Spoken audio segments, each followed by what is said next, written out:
उत्तर प्रदेश की 10 सीटों पर उपचुनाव होना बाकी हैं और 10 सीट जीतने के लिए समाजवादी पार्टी, बहुजन समाज पार्टी और बीएसपी यानी तीनों पार्टी उत्तर प्रदेश में खंभ लगा चुके हैं और एजेंडों की तलाश कर रहे हैं। आखिर किन एजेंडों पर अपने आप को फेस किया जाए और 10 सीट जीती जाए। इससे पहले जो 10 सीटों पर उपचुनाव होना है, जहां पर जो विधायक थे वह लोकसभा चले गए, लोकसभा सदस्य बन गए, अब वो सीटें खाली हो गई हैं और अब उन सीटों पर नए प्रतिनिधि, नए विधायक का चुनाव होगा, उपचुनाव होना बाकी है। अभी चुनाव आयोग ने जो डेट है उस डेट को अभी अपडेट नहीं किया है, अभी उस डेट को घोषित नहीं किया है जिस दिन ये चुनाव होना उत्तर प्रदेश 10 विधानसभा सीटों पर। तो दोस्तों बहुत बड़ी तैयारी है। अब मायावती ने जो कार्ड खेला है और जो रीब्रांडिंग करने की ठानी है और उससे साफ लग रहा है कि मायावती इस बार समाजवादी और बीजेपी को पछाड़ देंगी, क्योंकि मायावती ने जब से दोस्तों एससी एसटी का जो आरक्षण में उप वर्गीकरण करने का जो सुप्रीम कोर्ट ने फैसला दिया है, अब मायावती उसी मामलों को लेकर आक्रोश है और उन्होंने इसी मुद्दे को लपक लिया, इसी मुद्दे को दोस्तों पकड़ लिया, इसी मुद्दे के सारे राजनीति चमका रही है, इसी मुद्दे के सारे, क्योंकि वह पहले भी और आज भी दलितों के साथ दलितों के लिए काम करती थी और दलितों को कहीं ना कहीं इस मुद्दे से राहत मिलेगी और इसी मुद्दे से मायावती को रीब्रांड होगा और उनका टारगेट 10 विधानसभा सीट जीतना है, जिसमें 5 सीट समाजवादी के पास और 3 सीट बीजेपी के पास और 2 सीटें अन्य के पास हैं। तो मायावती का टारगेट है और जो एससी एसटी उप वर्गीकरण का तो मुद्दा जो राज्य सरकार को निर्देश दिया सुप्रीम कोर्ट ने कि भाई जो एससी एसटी में उप वर्गीकरण बनाओ, सब कैटेगरी बनाओ और कैटेगरी बनाकर जो आर्थिक रूप से कमजोर लोग हैं, जो पिछड़ेपन हैं, उन पिछड़ेपन के जो कारण आर्थिक समताओं का सामना झेलें, उनको आरक्षण दिया जाए। और इसी मुद्दे को लेकर मायावती ने एक नैरेटिव सेट किया है और नैरेटिव उस एजेंडे के साथ मायावती ने खुद को रीब्रांड कर लिया। दरअसल मुद्दा यह है कि केंद्र सरकार चाहती, केंद्र सरकार का जो प्रतिवेदन है, केंद्र सरकार का जो कहना है, मोदी सरकार का दोस्तों कहना है कि एससी एसटी के जो समुदाय के लोग हैं उनका नए सिरे से आरक्षण हो, क्योंकि जो संविधान लिखा गया उसमें हर 10 साल में रिव्यू किया गया और इस रिव्यू का फायदा उठाया सरकार ने और इसी आधार पर यह आरक्षण खत्म करने की साजिश है। ये आरोप है एससी एसटी समुदाय का, बीएसपी का और बीएसपी प्रमुख मायावती का। तो मायावती का इस मामले में कहना है, जहां एक तरफ केंद्र सरकार, मोदी सरकार कह रही है कि आरक्षण को जो दिया जाएगा वो सिर्फ जो पिछड़ापन है, जो कमजोर लोग हैं, जो आर्थिक रूप से उसके आधार पर दिया जाएगा, लेकिन इसी के उल्टे मायावती का तर्क अलग है। बसपा प्रमुख मायावती का तर्क यह है कि हमें जो आरक्षण मिला है, हमारे साथ छुआछूत, भेदभाव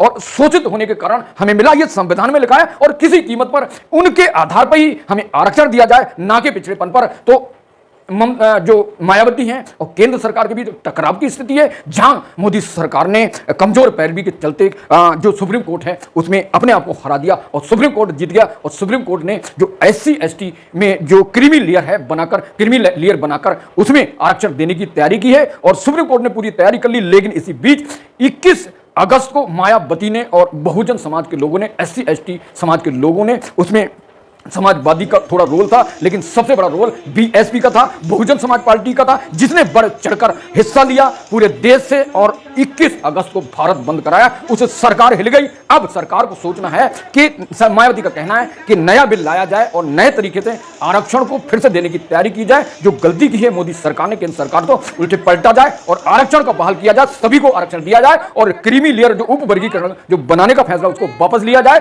तो कानून बनाकर एससी एसटी आरक्षण को प्रतिशत करने का मायावती की मांग है। अब केंद्र सरकार फंस गई है। केंद्र सरकार सोच रही अगर इन्हें आरक्षण देते हैं, अगर इन एससी एसटी का आरक्षण देने की मदद करते हैं तो ये वोट हमें नहीं मिलेगा। उधर मायावती ने खंभ लगा दिए और मायावती के साथ चिराग पासवान, चंद्रशेखर उनकी भुजाओं की तरह काम कर रहा है। तीनों त्रिदेव की तरह लगे हैं और इनका आश्वासन, इनकी तैयारी, इनका दावा, इनका चैलेंज है कि हर हाल में हम पीछे नहीं हटेंगे। आरक्षण पर जब बार होगा, जब हमला होगा तो हम आगे बढ़कर आएंगे और यही काम मायावती ने मौके को चौका मारते हुए उपचुनाव की तैयारी के लेकर किया है। अब इस जो एसटी एसटी जो आरक्षण है, जिसमें उपवर्गीकरण के लिए सुप्रीम कोर्ट ने फैसला दिया है, अब इससे मायावती का रीब्रांड भी होगा और मायावती एक बार फिर जो उत्तर प्रदेश है 10 सीटें में जीतने के लिए पूरे दम के साथ लड़ेंगे, क्योंकि एससी एसटी एक बार फिर इधर न उधर सीधे मायावती से कनेक्ट हो रहा है, क्योंकि मायावती सीधे तौर पर एससी एसटी के लिए काम करती हैं और उनका जो खोई हुई ताकत थी अब वो वापस हो रही है और उन्होंने यही आरोप भारतीय जनता पार्टी उत्तर प्रदेश और उत्तर प्रदेश के सीएम योगी आदित्यनाथ ने आरोप लगाया कि इंडिया गठबंधन के घटक अखिलेश यादव और राहुल गांधी ने जनता को गुमराह करके वोट ले लिए। अब जनता जान चुकी है कि आरक्षण, SC ST का आरक्षण संविधान खत्म करने का जो इंडिया गठबंधन का जो एजेंडा था वो पूरी तरह गलत और झूठा था। यही बात सीएम योगी आदित्यनाथ ने कही और यही बात अखिलेश यादव पीडीए की बात करते हैं। और जब विधानसभा में नेता प्रतिपक्ष बनाने की बात करते हैं तब माता प्रसाद पांडे ब्राह्मण को बनाते हैं, तब इनका पीडीए का फार्मूला जो है वो गायब हो जाता है। और सिर्फ यही सीएम योगी आदित्यनाथ और ये जनता कह रही है अखिलेश के खिलाफ कि भैया तुमने जो नैरेटिव सेट किया लोकसभा में कि भाई संविधान को खतरा है, आरक्षण को खतरा है, और असली खतरा जब आया तो इंडिया गठबंधन के जो घटक हैं वो बिल में डूब गए, वो भाग गए, वो सामने नहीं आए क्योंकि सुप्रीम कोर्ट के जैसी फैसला क्रीमी लेयर और वर्गीकरण का आया तो इंडिया गठबंधन के किसी नेता ने खुलकर इसका विरोध नहीं किया। इसलिए मायावती का कहना है कि असली हितैषी सिर्फ बसपा प्रमुख मायावती हैं, कोई दूसरा नहीं। इसलिए SC और ST के लोग अब मायावती से कनेक्ट हो रहे हैं, इसी कारण मायावती की रीब्रांड हो रही है। और यही बात बसपा प्रमुख मायावती ने कही कि इंडिया गठबंधन के लोगों ने संविधान और आरक्षण बचाने के लिए झूठी हिमायत दिखाई लोकसभा चुनाव में। अगर ये आरक्षण को बचाना होता,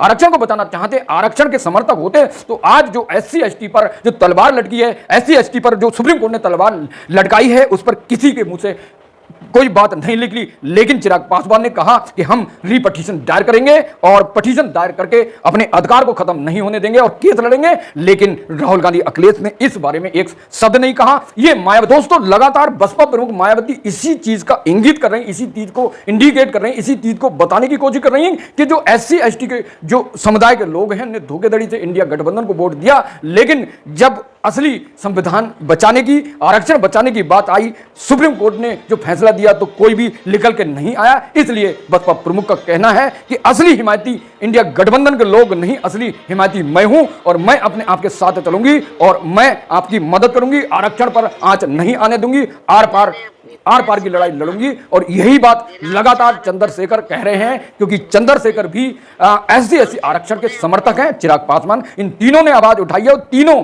आरक्षण के समर्थक हैं। और इसी आधार पर अब SC ST को तय करना है कि हमें जो वोट करना है, जो सपोर्ट करना है उपचुनाव में अब किसे करना है, ये सिर्फ SC ST को सोचना है।